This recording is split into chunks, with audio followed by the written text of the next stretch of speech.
तथा व्यापार आयोजनाले विभिन्न क्षेत्रहरूमा रहेर व्यावसायिक कृषि गरिरहेका साना किसानहरूको समूह कृषि व्यवसायी, कृषि उद्यमी, प्रशोधनकर्ता, कृषि सङ्घ संस्थाहरूलाई पूरक अनुदान सहयोग गरी विभिन्न उपाययोजनाहरू सञ्चालन गरेको छ। कृषिको व्यावसायिकता आजको आवश्यकता भन्ने नारासहित ती उपाययोजनाहरूले यसै साता सम्पन्न गरेको प्रथम कृषि व्यवसायीकरण प्रदर्शनको प्रसङ्ग आजको कार्यक्रमको दोस्रो प्रस्तुति। राजधानीको भ्रिकुटी मण्डपमा यही असार 8 र 9 गते व्यावसायिक कृषि प्रदर्शनी मेला आयोजना गरियो।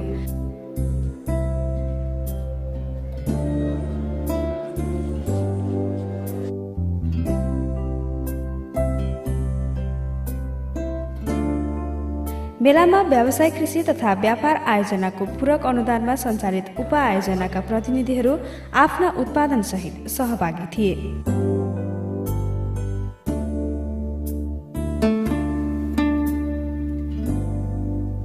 मेलामा आयोजनाबाट सहयोग लिने मध्ये 25 जिल्लाका 87 उपायोजनाहरूले सहभागिता जनाएका थिए। यहाँ त विभिन्न क्षेत्रका पत्रकार बन्धुहरू, त्यसपछि टेक्निसियन, कृषिमा लागेका प्राविधिकहरू अनि किसानहरू, धेरैजसो किसानहरू आउनुभयो र उहाँहरूले चाहिँ यो कुन भेराइटी कहाँ हुन्छ, हाम्रो ठाउँमा हुन्छ कि हुन्न, यसले कति उत्पादन दिन्छ, यसको मूल्य कति पर्छ, कहाँबाट यो बिउ पाउने होला भन्ने जिज्ञासाहरू राख्नुभएको थियो। ती जिज्ञासाहरू हामीले 100% पुरा गरेर पठाएका छौँ।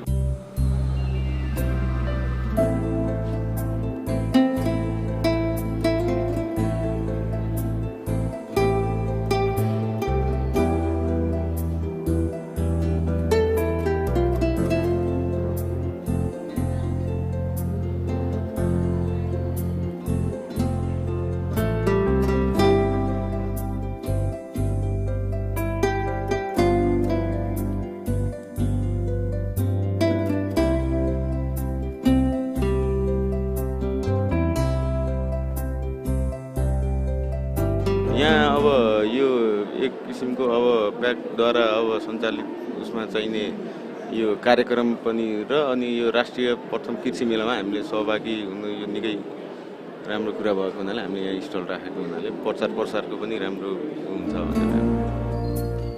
प्रदर्शनीको उद्घाटन कृषि विकास मन्त्री हरिप्रसाद पराजुलीले गर्नुभएको थियो।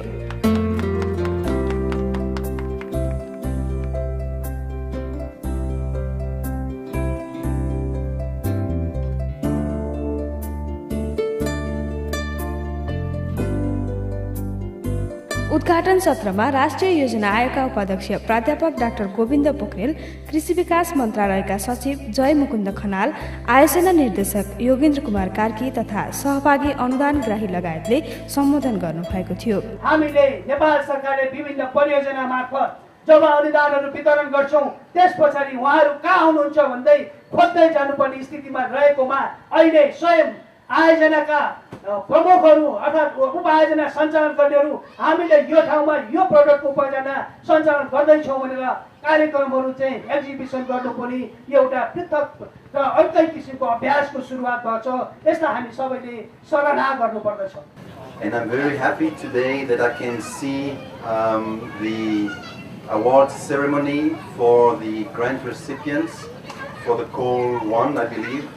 And also to be given the opportunity to see in the exhibition some of the sub-projects and the products that the grant recipients of the Pact Call 2 are offering to the markets.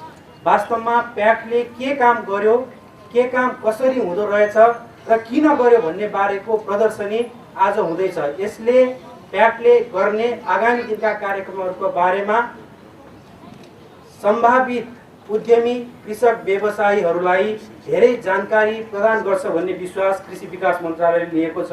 यो कृषिमा लाग्ने proud of agriculture sector भनेर pass भनेर उहाँहरूलाई दिने व्यवस्था गर्नुपर्छ, जसले गर्दाखेरि उहाँ कुनै ब्याङ्कमा अथवा एयरपोर्टमा कतै पनि लाइन लाग्दाखेरि पास भनेर देखायो भनेदेखि उहाँहरूलाई लाइन नलाग्ने किसिमको वातावरण भयो भने केही सेलेक्टेड सफल कृषि व्यवसायहरूलाई त्यस्तो गर्न सकियो भनेदेखि कृषि पनि राम्रो रहेछ है, यसले पनि राष्ट्रले पनि सम्मान गर्ने रहेछ भनेर त्यो पास दिने व्यवस्था गर्न सक्यो भने मन्त्रालयले सायद कृषिमा लाग्नेहरूलाई चाहिँ अझ बढी मोटिभेसन हुन्थ्यो।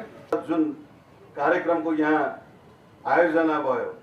यसले निश्चय पनि अब नेपाली किसानहरू व्यावसायिक क्षेत्रमा यस्ता गुणस्तरयुक्त यो उत्पादनहरू र हामीलाई आवश्यकता पर्ने विभिन्न अर्ग्यानिक र नन अर्ग्यानिक उत्पादनहरू पनि उत्पादन गर्न सबल र सक्षम भइसकेका रहेछन् र यसले हामीलाई पनि यस दिशातर्फ लाग्नका निमित्त प्रेरित गयो भनेर यो प्रदर्शनी कक्ष अवलोकन गरिसकिएपछि धेरै अवलोकनकर्ताहरूले त्यस्तो किसिमको मन विचार बनाउनका निमित्त तपाईहरूले निश्चय पनि यो प्रदर्शनीले सहयोग पुर्याउनेछ। कार्यक्रममा मन्त्री पराजुलीले आयोजनाबाट पहिलो आह्वान अन्तर्गत पूरक अनुदान प्राप्त गरी उपआयोजना आंशिक तथा पूर्ण रूपमा सम्पन्न गर्ने सहभागीहरूलाई प्रमाणपत्र प्रदान गर्नुभएको थियो।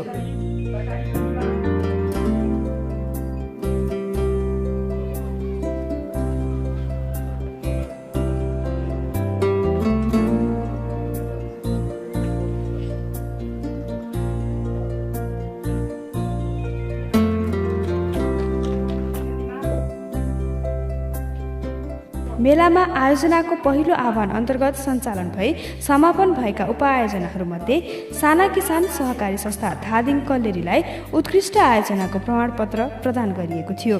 त्यस्तै समापन भएका उपआयोजनाहरूमध्येबाट कास्की पोखरा स्थित कृषि सूचना तथा अध्ययन केन्द्र परामर्श केन्द्रले सञ्चालनमा ल्याएको व्यावसायिक तरकारी उत्पादन तथा बजार व्यवस्थापन उपआयोजनाकी व्यवस्थापक सबिना श्रेष्ठ र कैलाली मुनुवा स्थित बीज वृद्धि कृषक सहकारी संस्था लिमिटेडले सञ्चालनमा ल्याएको कैलाली जिल्लामा खाद्यान्न बालीको व्यावसायिक उत्पादन तथा बजारीकरण उपआयोजनाका व्यवस्थापक गोविन्द प्रसाद रावतलाई पनि उत्कृष्ट व्यवस्थापकको प्रमाणपत्र प्रदान गरियो।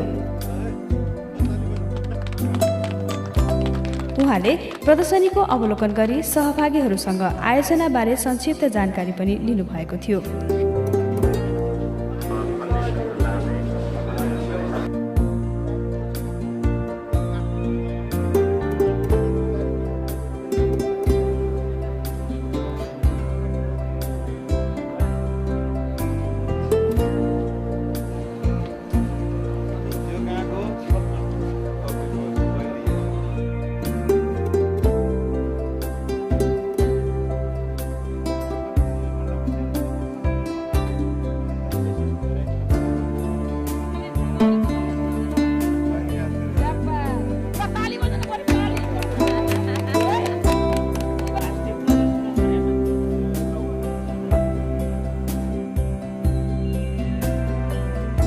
प्रदर्शनीको समापन नेपाल सरकारका मुख्य सचिव लीलामणि पौडेलले गर्नुभएको थियो।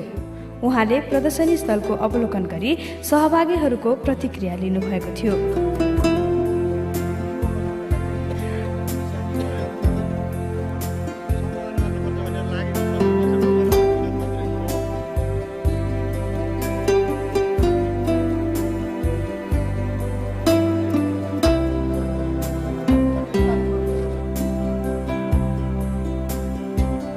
त्यस्तै मुख्य सचिव पौडेलले प्रदर्शनीमा सहभागी हुने तथा प्रदर्शनीका आयोजकहरूलाई प्रमाणपत्र वितरण गर्नुभएको थियो।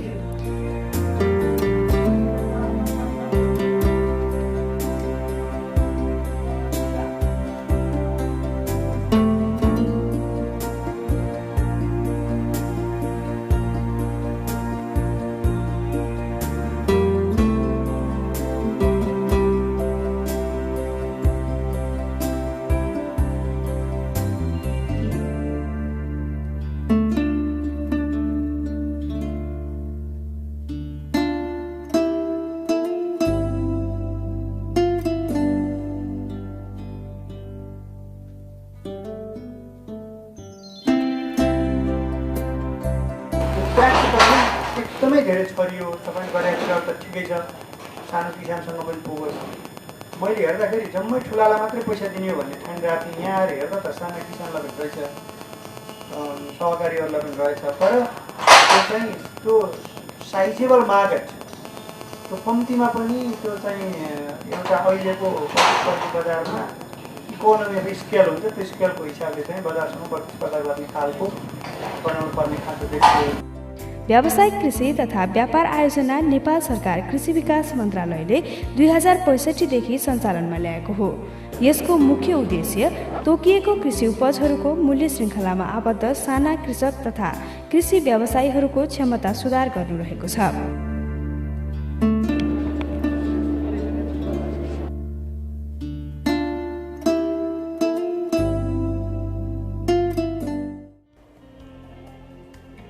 यस्ता मेला प्रदर्शनीहरूले नेपाली कृषि क्षेत्रको व्यावसायिक प्रवर्धनमा पक्कै पनि सहयोग पुग्नेछ।